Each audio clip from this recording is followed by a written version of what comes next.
when I look back at the nation of Israel in the Bible, and when they went away from God, they got involved in Baal worship.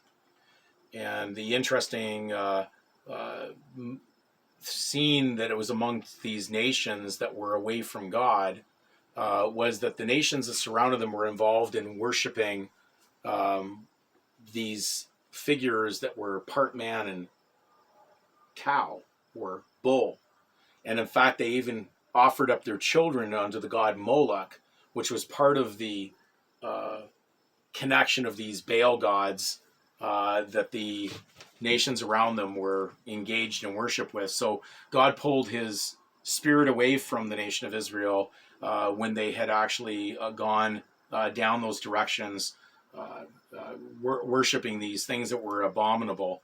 You can imagine burning a child alive, on the Baal god. Well, symbolically, when you've placed your child into the system of Satan by disclosing its private name onto a public record, even though you may have been assigned a public surname, to place your child's private God-given Christian name that symbolizes the reign of Jesus Christ, basically after his death, fulfilling the will of God upon his execution, raised to the right-hand side of God as the King of Kings and Lord of Lords. You're actually offering your child up to a false god, which is Satan. And so he has this Baal god, this cow-like god. It's got a lot of bull there, a lot of fiction. And the cow, interestingly, of the Baal worship seems to have a lot of symbolism with what we call this new injection jab, because that word, when they inject you, where it comes from, the origin of that word that starts with a V, comes from vacca.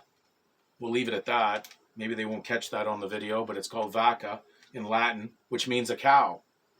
And it's pertaining to cows originating or derived from cows as the vacca disease of cowpox. So could that be possibly coincidence? As we said, coincide has the root word needle.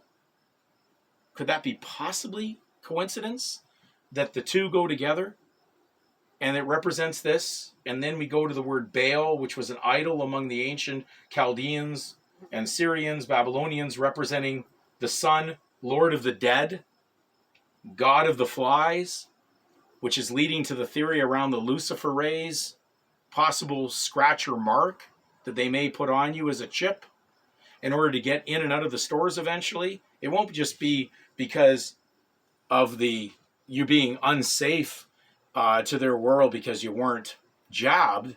It's based on the fact that you're not carrying the poison of thought anymore. You're not part of that side. You've gone down the spiritual side of God, your creator. You're not part of this recreation thought of sorcery pharmakia. And you got to be very, very concerned that when you're believing in that and you're willing to take something that represents most likely this cow. And, it's interesting, the word cow in its verb form means to depress with fear, to sink the spirits of courage. And courage, the root word is heart.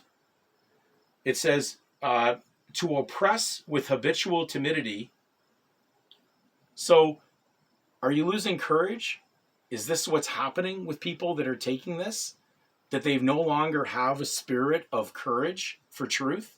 And this is actually taking it away so they won't be able to regain it because it's gone once forever down a journey of hell, a debtor's jail in a compound thought?